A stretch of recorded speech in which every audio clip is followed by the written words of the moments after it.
ยังบ่แล้วอยู่ตัวนี้เด้อโดยอยากให้งามกว่านี้อีกอยู่บ่เจ้าอยากแต่งหน้าให้เราอยู่บ่อยากทาลิปสติกให้เราอยู่บ่อันแห่ชายนี่เด้อสารคนไผคนมาซอยอันนี้น่ะน้องอ่อนเฮาคนนี่จนเฮาลมโอ้คืออันนี้บ่ต่างเป็นหยังคือต่าง เป็นหยังคือต่างแม่ต้องหาตัวเองให้เจออันนี้แล้วจึงว่าเป็นหยังต่าง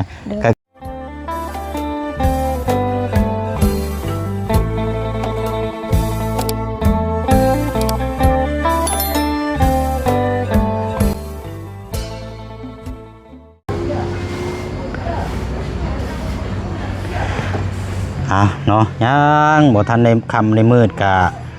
นี่แหละพี่น้องเนาะมาอัปเดตแล้วก็มาเบิ่งความสวยความงามความสำเร็จนำกันเนาะสำหรับทางห้องครัวของทางน้องอ่อนเนาะพี่น้องเนาะเป็นจังใดถือว่าผ่านไป2 ถึง 3 มื้อนี้แล้วเนาะพี่น้องเนาะสำหรับทางห้องครัวสร้างเฮาได้ดำเนินการเรียบร้อยแล้วพี่น้องเนาะเอาหินแห่หินยังเรากัดโคนไปเบิดแล้วพี่น้องเอ้ยป้าเนาะน้องเป็นสุดยอดอยู่พี่น้องเอ้ยเนาะน้องเป็นเฮ็ดทางประตูทางเข้าอยู่นี่เลยนี่พี่น้องเอ้ยเนาะทางน้องอ่อนมีลูกซี่เนาะพี่น้องเนาะเอากราบสวัสดีและสวัสดีพ่อแม่พี่น้องเบิดสุขุสุขคนเลยพี่น้องเด้อเนาะพบเจอกันอีกคือเก่าคือเดิมพี่น้องเนาะกับช่องของทางพ่อน้องเปียวเนาะช่วงจะคอยคำลงแรงมาอยู่เขตของทางน้องอ่อนแม่ลูกซี่เนาะเอากานี่แหละพี่น้องมาเบิ่งความสำเร็จความสวยความงามน้ำกันเนาะแต่ว่ากายังสีท่าคิ้วท่าข้างให้เล่าอยู่พี่น้องสำหรับทางห้องครัวหรือว่าห้องน้ำเนาะว่าเสียงมาเบิ่งตัวจริงก่อนเพราะว่าอาจจะได้ซื้อสีมาท่าให้เนาะพี่น้องเนาะไม่หนาแน่งเลยกับสีเฮือนครัวเราในพี่น้องพ่วงไปกับห้องน้ำเนาะพี่น้องเนาะเพราะว่าเงินจำนวนที่ทางแม่เพิ่นฝากมาเฮ็ดห้องน้ำนี่ยังเดืออยู่นะพี่น้องเนาะเดือพอได้ซื้อสีซื้ออย่างมาทาเนาะแต่ว่าส่วนต่างทั้งอื่นนี่ก็จังเบิ่งน้ำกันอีกป่านนี้พี่น้องเนาะเอาดีใจน้ำน้องเพิ่นน้ำในลายเนาะพี่น้องเนาะสำหรับทางค่าสร้างกับทางพอน้องเปลวนี่จ่ายโอนให้แล้วพี่น้องตั้งแต่มื้อ2-3 มื้อที่ผ่านมาเนาะพอเพิ่นเห็นแล้วปั๊บแล้วก็บ่าย3 โมงเพิ่นโทรหาบ่แจ้งว่าอยากได้เงินบ่แจ้งก็ขอคิวอาร์แล้วก็โอนให้แล้วก็เพิ่นก็ได้นะไปแว่งกันป่านนี้พี่น้องเนาะแต่ว่ามีอย่างเพิ่มเติมก็จังโทรหาทางพ่อเพิ่นนำกันอีกรอบนึงเนาะพี่น้องเนาะเอากานี่แหละพี่น้องเนาะทั้งนี้ทั้งนั้นก็ก่อนจะเข้าไปพูดไปคุยไปฮับเบิ่งความสวยความงามนำกันเนาะพี่น้องเนาะทางบุษย์การในนามต่างหน้าในนามสะพานบุญเนาะขอมุกขอบใจขอบคุณขอบคุณทางเมแก้วแล้วก็ทั้งเจนน้ำหลายๆเด้อเนาะที่มอบงานเชื่อใจวางใจให้ทางบุษย์นี่เป็นสะพานบุญให้เนาะพี่น้องเนาะโดยกานี่แหละพี่น้องขอมุกขอบใจทางแม่กระเบื้องหลายๆเนาะพี่น้องเนาะทุกที่ติดตามแล้วก็เป็นกำลังใจให้น้องแล้วก็ทางพี่น้องปะลุงFCเฮานำกันบ่สุขุสุคนเนาะไปเนาะเดี๋ยวไปเบิ่งน้ำกันบัดนี้พี่น้องเอ้ยโอ้โธ่เดือดมาไปจักลอกนี่เนาะใบไม้ใบยังพัดใช่นี่โอ้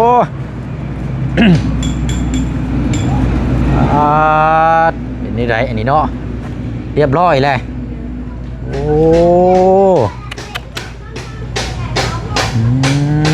เอาสบายดีอีกรอบนึงสบายดีย่ำคำย่ำแรงก็เดินทางมาฮอดคอยไปคอยมาเนี่ยพี่น้องเนาะเอาสบายดีเนาะบอกว่าอย่างไรได้พารีวิวเบิ้งไงไปเอาไปเบิ้งก่อน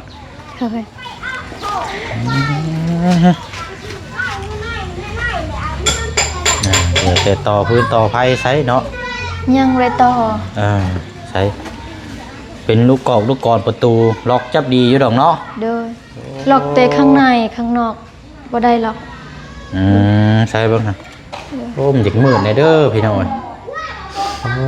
ขัดกี่ดีนี่เนาะยังไรต่อภัยของครัวกับโพดดีนี่เนาะเด้อขี้เว้ยเนาะของใหม่นี่เอาออกมาก่อนออกมาพี่ก่อนมันมืดมาข้างๆพี่ก่อนมาเดี๋ยวถ้าพูดคุยน้ำกันแจ้งใครแน่นี่เนาะ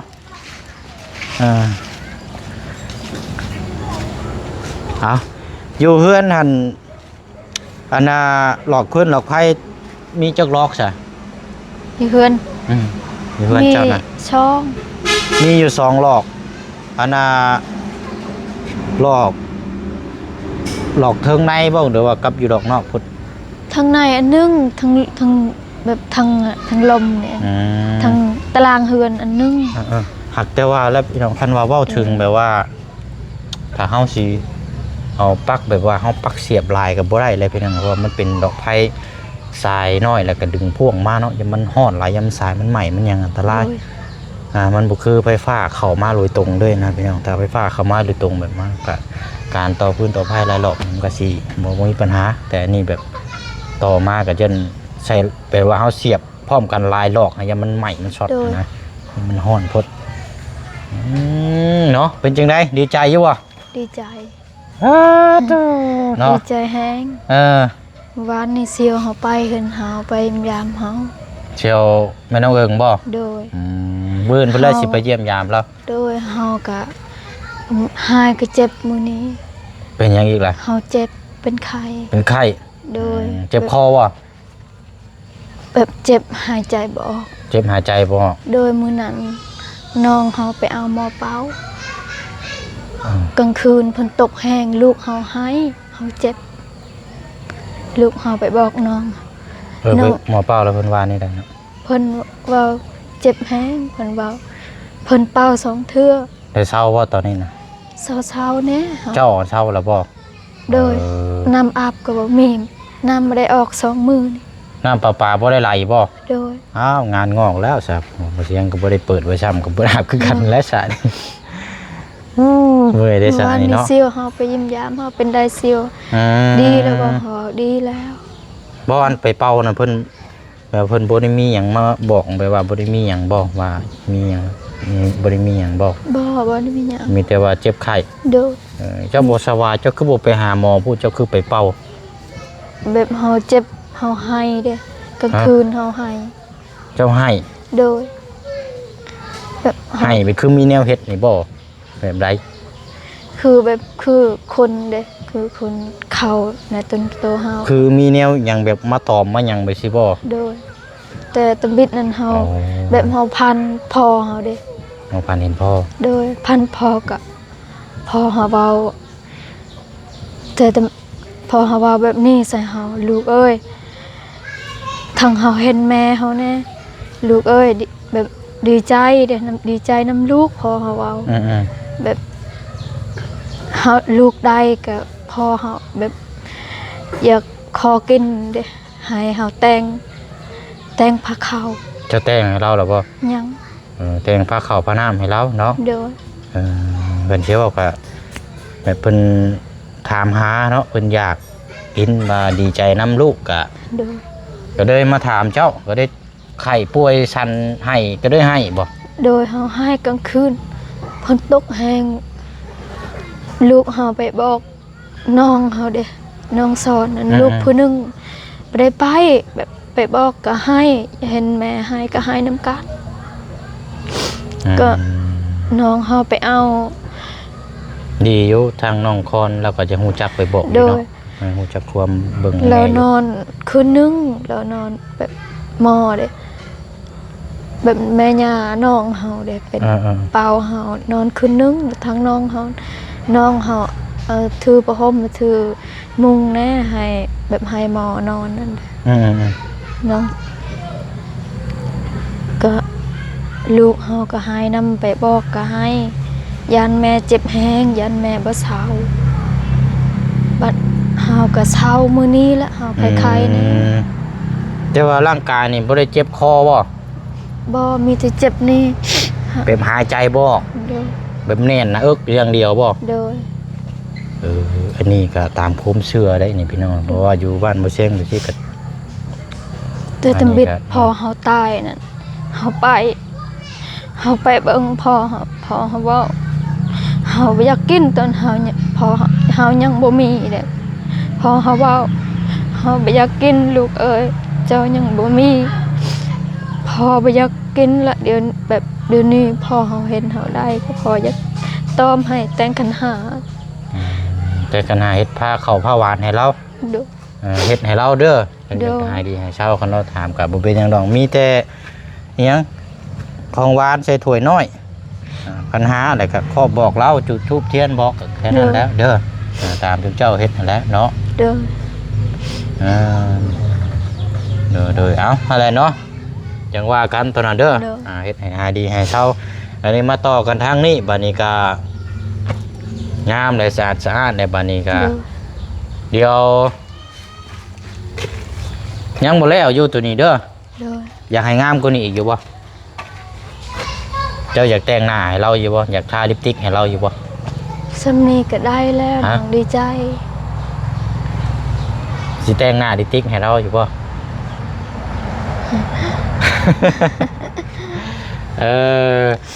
เอาจังซี่ก็ได้เนาะเพราะว่างบทางแม่เพิ่นฝากมานี่ยังเดืออยู่พอได้ซื้อสีซื้อหยังใส่ เด้อ บ่เชิงสิซื้อสีข้างนอกข้างในเดี๋ยวสิทาสีให้เบิดเลย เด้อ พ่วงไปกับห้องน้ำเด้อ เด้อ ห้องน้ำคือกันข้างนอกข้างในแต่ว่าจะขอเน้นเป็นสี เด้อ สีขาวเด้อ เด้อ เพราะว่าเชียงมักสีขาวเรื่องขีดห้อยอย่างต่างๆนะบอกเอาได้ลูกหลานบ้านนี้ก็ทาสีไว้แล้วกับไว้ก็เจ้ามาเฮ็ดแล้วรักษาเอาได้เด้อ เด้อ นี่บุเชียงสีซื้อสีห้องพื้นมาแต่ทาสีขาวให้นี่และตัวนี้จะเอาเป็นสีมันจะเอาสีเทาหรือสีดำมาแดะเด้อทาให้แล้วก็กับประตูห้องน้ำกับประตูห้องครัวเจ้า เด้อ ถือว่างามนะไปด้อยรถคันสิว่ากัน เด้อ เสียวเฮาไปในได้เสียวเฮ็ดกินแล้วบ่อยู่ในบ่เฮายันดำยันเปื้อน มีแต่คันว่าเอาถ้าว่าความจริงได้ก็ถ้าว่าเจ้าย่านมันลำมันอย่างเจ้ากระจุอยู่นอกพุ่น เด้อ แต่ว่าเป็นถ้วยบวงเป็นในอยู่ในกินเจ้าเอาเข้ามาไว้ในพี่เบิดเด้อ เด้อ มันจังบ่ตกเหียเสียหายแล้วมันจังปลอดภัยเนาะ เด้อ ก็คือกันห้องครัวไปสิก็เฮ็ดเห็นคิดเห็นแต่ตู้กับข้าวแล้วพี่น้องมันจังง่ายตู้กับข้าวต้มแช่ปังแล้วก็เลี้ยงไว้เลยสบายเห็นนะ เด้อ แต่ว่าคือว่านั่นมันก็อันนี้แน่โอ้นั่นเองนี่เฮ็ดคักดีๆสร้างเนาะ เด้อ มันแบบมาตรฐานได้นี่เบิ่งแบบสุดยอดเลยงาม เราปันเงินอยู่เฮือนเฮานี่ปันกันเด้ ปันแบ่งกันอยู่นี่บ่ โดยแบ่งกันอยู่นี่แล้วให้เฮา100,000เฮาบ่เอาก็ให้เฮาบ่เอาให้นำลูกเฮาอีกลูกเฮาเด็กน้อย ทางสร้างกันบ่ โดยลูกเฮาเด็กน้อยลูกเฮาเอา เพิ่นยังมีน้ำใจเนาะแบ่งให้อยู่ในกิน เราแบบแล้วห้องน้ำมื้อนั้นเราให้50,000ให้ลูกเฮากินขนมเด้สร้างก็ใจดี โดยเอาดีเลยเนาะเพิ่นก็เห็นเจ้ามีลูกน้อยและเนาะเด็กน้อยกำลังอยากกำลังกินเพิ่นก็ให้พี่น้องให้ นำเฮาอีกเฮาบ่เอาให้ลูกเฮาก็ลูกเฮาเอาไปซื้อขนมเลย โดยเอาเดี๋ยวอันจังหน่อยเดี๋ยวย่างเมื่อไปรถบ่เชียงก็ได้อยู่เฮือนน้องสอนเด้อเดี๋ยวไปเอามะเงาะบ่เชียงซื้อมะเงาะมาฝากกับอันเฮาประหมน้องเฮายังบ่ได้ส่งคืน ฮะ ประหมน้องเฮายังบ่ได้ส่งคืน ได้ก็ย่าเราบ่เป็นหยังหรอกเนาะเอาบัดนี้เป็นอุปกรณ์เฮานี่มันยังเหลือหยังแน่น้องบัดนี้เป็นไม้เส้นไม้หยังเดือจักเส้นจักหยังเหลือแต่อันนึงนี่ ไม้เส้นเดืออยู่เส้นนึงเนาะ เด้อ ปูนได้เดือจักลูก นั่นเฮาไว้ห้องน้ำ บ่แม่นปูนได้ ปูนเรือเหลือ4กระสอบบ่ 4ซอบ3ซอบปลาย แล้วก็ดินบล็อกเนาะ โดยดินบอก ไปเดี๋ยวย่างเลาะมาก่อนพี่น้องไปย่างเลาะมาก่อน เฮาบ่มีน้ำอาบ2มื้อนี่เลย บ่มันน้ำประปาบ่ไหล โดย เปิดก็บ่ไหลบ่ยังบ่มาบ่ เลยบ่ได้มาเลยล้างถ้วยล้างวงก็ลำบาก งอกแล้วบัดนี้อาบน้ำใช้สบายนี่ หา พี่น้อง ก็แล้วแบบเช้าแล้วเป็นไข้ก็อยากอาบน้ำ2มื้อมันร้อนหมดโตเนาะเดี๋ยวรอรุ่นโลส้มเบิ่งเอาสีมาลงก่อนจังได๋ก็งามเพราะว่าเฮาเฮ็ดให้เฮาถ้าลงสีนี่มันยังงามกว่านี้แหละนี่โอ้ไม่ได้อาบน้ำห้วยเท่านั้นแหละซะเนาะโดยใช้ลองเปิดเบิ่งอยู่หามันบ่ไหลบ่เนาะบ่ไหลเลยมิดชาม้อยเลยโก้ยเนาะล้างถ้วยล้างวงก็บ่มีน้ำอยากนึ่งข้าวก็มี ฝนตกแห้งกลางคืนนี่เฮาลงมี โต๊ะ เอากระถางโต้งไว้เด้อ โดยพระพี่ดีได้นึ่งข้าวแต่เช้า ผู้เชี่ยงก็สิไปคันว่าได้กระถางก็สิโต้งน้ำผลไว้คือกันกับเจ้าหั่นแหละบ่มีกระถางไว้อยากโต้งไว้ในเฮือนเรือน้ำบ่มาจังซี่แหละก็บ่ได้อันนะครับไปย่างเลาะมื้อก่อนเป็นจังไดดินบล็อกเฮายังเหลือจักก้อน เหลืออะไร ใช่อ๋อใช่โอ้ยังเหลืออยู่แจนี่เนาะ โดย สีอยู่ประมาณเกือบ30ก้อนเนาะ โดย เดี๋ยวอยู่ประมาณ30ก้อนอันนี้ก็จังว่าจังคุยกันทางเทืออันนี้สิทางเทือขันมามีเนาะมีแท่งน้ำเนาะ โดย ก่อขึ้น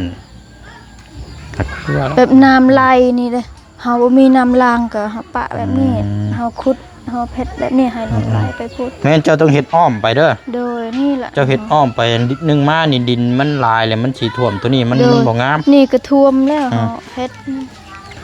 ซะ เจ้าส่วนนี่ได้เฮ็ดทางน้ำไว้ทางอื่นก็ได้นี่ตกแต่งเอาหั่นแหละ น้องเฮ็ดเด้อ อ นี่ก็บ่หันนำมาน้องสิล้างให้ น้ำมาล้างให้มันสะอาดเนาะ โดยนี่บ่มีน้ำเลยขนาดแบบโตวเฮาเองก็ยังบ่ได้อาบน้ำสองมื้อ หอยหาอาบน้ำห้วยก่อนเด้อเฮ้ย โดยแบบค่ำแล้วค่ะแบบเฮา อา ยั บ งเจ็บ น้ำบำในกันเลย2 มื้อเลยเนาะ ไปบ่ได้ ป้าอันแห่ชายนี่ได้สารคนไผคนมาซอยอันนี้นะน้องอ่อน เฮาคนนี่จนเฮาลม โอ้ยบ่แม่นเจ้าเฮ็ดเวียกอันนี้หลายไปจักเมื่อยหลายนอนให้นะ เฮาคนลูกเฮาแน่ซอยเด็กน้อยแน่ บ่ โดย คนเขามาไว้ในพี่เนาะดีละ คนเอาไว้นี่เฮาคนหมดมือ แล้ แล้วสร้างเฮ็ดเฮือนเฮาก็คนนี่สร้างเว้าใส่เฮาค่อยๆเฮ็ดแน่จะหน่อยลม คน2แม่ลูกบ่นี่นะ 3 กับไผ น้องคอนน้องทอน โธ่ ใส่ โอ้แล้ว เป่า จ้ะ แน่ ว้าเสียงหลังแท้ ลูกเฮาห้อง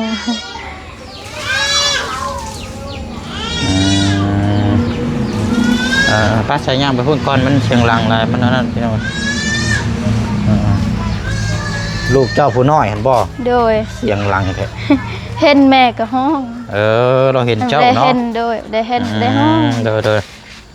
โอเคชาเดียวปัดมาภาพอีกมุมนี้ก่อนใส่ไปได้ไหมฮู้แล้วว่าเจ้าเจ็บเมื่อยปวดก็ตนอันนั้นนะหายใจบ่ออกนะเป็นน้ำเจ้าขนแห่ซ้ายนั่นแหละ โดยแบบ บ่ แบบเฮาแบบเจ็บเฮาฮู้เด้ ฮู้ว่าอีหยังมันเป็นอีหยังเนาะ โดย เอาแล้วแต่แล้วฉันเนาะเฮาอันนี้ก็บ่เว้าไผได้พี่น้องเพราะว่ามันเกิดขึ้นแต่ละบุคคลต่างคนก็บ่คือกัน ซ้ำเทือนี่แล้ว เจ็บเป็นแบบนี้ อืม ซ้ำเทือนี่ละ เอาอีหยังก็แล้วแต่มีหยังก็ตามแต่เด้อ โดยก็น้อง คือนี่บ่เชียงสิอธิบายแล้วก็เล่าให้ฟังอีกรอบหนึง โดย คนเฮานี่อยากให้มีความสุขที่อยู่กับลูกกับเต้าแหละเฮ็ดจังไดก็เฮาสร้างเอาให้คนอื่นมาสร้างให้นี่สร้างได้แต่แนะนำแต่บอกแต่ว่าถ้าเจ้าบ่เฮ็ดมันก็บ่เกิดมันก็บ่มีความสุขคือเก่าเพราะฉะนั้นแหละเจ้าต้องเป็นผู้สร้างเองได้ โดย เจ้าอยู่กับลูก น้องสาวเอง เจ้าอยู่กับลูกก็เฮ็ดอยากให้มีความสุขเฮาก็เฮ็ดเอาเองแบบคือเจ้าเฮ็ดแนวกินนี่แหละถ้าว่าเจ้าแกงแนวอยู่แนวกินถ้าเจ้าบ่ใส่เป้งนัวมันบ่แซ่บเจ้าก็บ่กิน โดย ให้ฮู้แบบสั้นซะอันนี้รสชาติของชีวิตก็คือกันตอนนี้เฮามีห้องน้ำห้องครัวแล้วนี่ก็ถือว่าชีวิตเฮานี่ดีระดับหนึงแล้วบัดนี้เนาะ โดย ดีหลายได้บัดนี้นะ ดีหลาย ก็เลยอยากให้มองเห็นคุณค่าให้กำไรตัวเองเนี่ยบ่ต้องคิดบ่ต้องทุกข์อย่างไรเด้อสิได้นำให้มีความสุขนะเบิกบานให้มายามหน้ามาเยี่ยมมายามตลอดให้มีความสุขความหน้าตาเบิกบานเนาะมายามใดรถมองเศร้ามีแต่น้ำตาสิไหลคู่พังยาวๆบ่ได้พี่น้องมันก็ คล้ายๆว่ายังหาจุดที่หาความสุขของตัวเองยังบ่เจอกะทางอ้ายกับบ่ฮู้ว่าสิซอยทางใดแล้วเนาะ โดย เพราะฉะนั้นก็คืออ้ายซอยก็เท่าที่ซอยได้แล้วกับแม่กับเอื้อยเพิ่นซอยแล้วก็ทั้งแม่ๆหลายท่านนี้ทั้ง FC พ่อลุงที่เพิ่นพักรันที่เพิ่นอยากให้มีก็คือเพิ่นอยากให้มีความสุข โดย คนเฮาน่ะแต่ละครอบครัวอยู่ไสก็แล้วแต่เว้นจากนี่จะความสุขบ่ได้หรอกถ้ามีความทุกข์ก็บ่มีไผอยากอันนี้เพิ่นก็อยากให้มีความสุขหั่นแหละคือครอบครัวอะไรมีความทุกข์เพิ่นก็อยากให้มีความสุขมีอยู่มีกินอยู่กับลูกกับเต้าให้สุขสบายเนาะเพราะฉะนั้นเฮารับตอนนั้นมาและในตอนนี้เฮาก็ทำให้มันเปลี่ยนจากนี่คือตอนนี้เจ้าเบพามือให้เจ้าอายแบบซี่รถบ่นี่อายมาแล้วกำมาโลดตัวใดมันดีเจ้ากำเจ้าคุบเอาตัวใดมันบ่ดีเจ้าเบเอาแล้วเจ้าก็ปัดออกไป โดย เด้อคือประมาณให้เขาเฮามือใช่แหละหน้ามือกับหลังมือนี่มันคือกันอยู่บ่ซะเจ้าว่ามันคือกันอยู่บ่นี่เอ้าสิเจ้าเบิ่งคือกันอยู่บ่ ต่าง เป็นหยังคือต่าง เป็นหยังคือต่างแม่ต้องหาตัวเองให้เจออันนี้แล้วจึงว่าเป็นหยังต่างก็คือปกตินี่หน้ามือมันสิออกมาแบบนี้คือตัวนี้คันยกตัวอย่างคือหน้ามือง่ายไปสิแบบเฮามีความทุกข์เนาะโดยวันนี้เขาอยากให้มันมาพร้อมกันคือเขาต้องง่ายแบบนี้ไปเลย โดย ให้มันมีความสุขความที่ในครอบครัวถ้าเจ้าง่ายพังเดียวข้างนี้ก็ยังอีกคือเก่าก็เจ้าก็ยังหาความสุขบ่ได้อยู่ โดย เพราะว่าความสุขแค่1 2 3ชั่วโมงความทุกข์นี่ก็กลับมาอีกแล้วนี่มันสิตีมาแบบสิคือบ่กายว่าบ่ คือ มีความสุขบ่พอฮอด2 3ชั่วโมงหรือว่ามื้อนึงมีความทุกข์เข้ามาเลยตัวเบพามือนี่กลับเข้ามาอีกแล้วก็คิดหลายเมื่อยให้แล้วบัดนี้โอ้บ่ไหว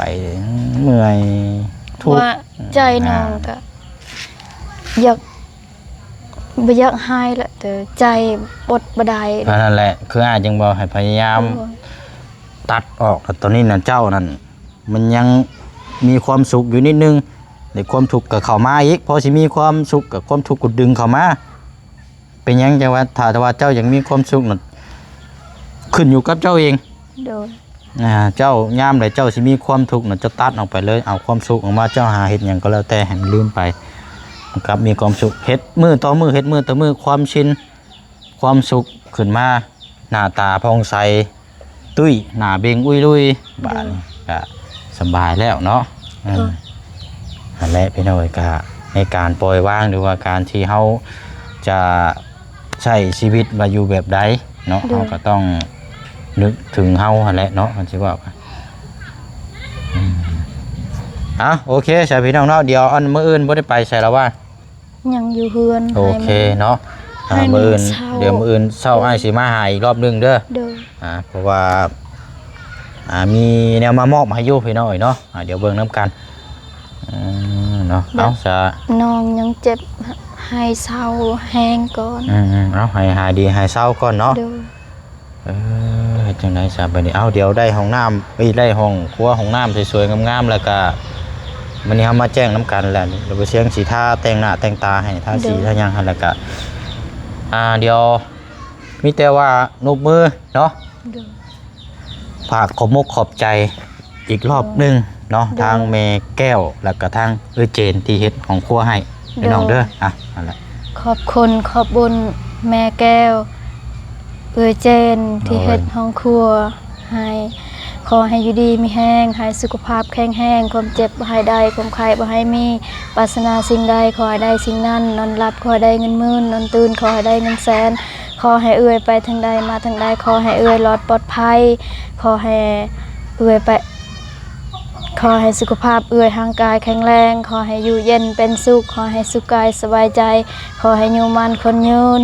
สาธุขอให้เทวดาหักแพงหลายๆเด้อขอให้มีความสุขความเจริญเด้อสาธุ โดยแล้วทางอายนำขอให้อายไปใส่มาใส่ให้รอดปลอดภัยขอให้อายไปใส่มาใส่มีคนหักคนแพงตลอดปีและตลอดไปขอให้อยู่เย็นเป็นสุขขอให้สุขกายสบายใจขอให้อยู่มันคนยืนขอให้อยู่เย็นเป็นสุขขอให้มีความสุขความเจริญเด้อสาธุทั้งหมดครอบครัวอายขอให้เทวดาหักแพงหลายๆเด้อ และทั้งหมด FC ปาลุงหมดทุกคนขอให้สุขภาพร่างกายแข็งแรงหมดทุกคนทั้งหมด FC เด้อสาธุ อันนั้นเนาะก็ เด้อ อันแหละคืออ้ายก็ถามว่าเมื่อยบ่มันก็ชุดที่เฮาสิเว้าละ เด้อ มันก็คนเฮาเฮ็ดเวียกมันก็ต้องเมื่อยเนาะ เด้อ แต่ว่าเมื่อยก็บ่เป็นหยังเฮาก็อดทนก็สู้เอา เด้อ เมื่อยแต่ตอนเฮ็ด เด้อ เวลาเฮาพักมันก็เซาเมื่อยแล้ว เด้อ อ่า เวลาไปเฮ็ดแบบเฮ็ดคู่มือก็เมื่อย บัดพักก็เศร้าอีก แม่นอันนี้อาติดตามเคสทางน้องคำดีอยู่ห้องหมอแขวงหากะมา เด้อ แล้วกลับขึ้นมานี่ก็มานี่แหละมาลุยเวียกงานนำกันอีกกะยาพี่น้องก็คือเฮาว่าเมื่อยแต่ตอนเฮ็ด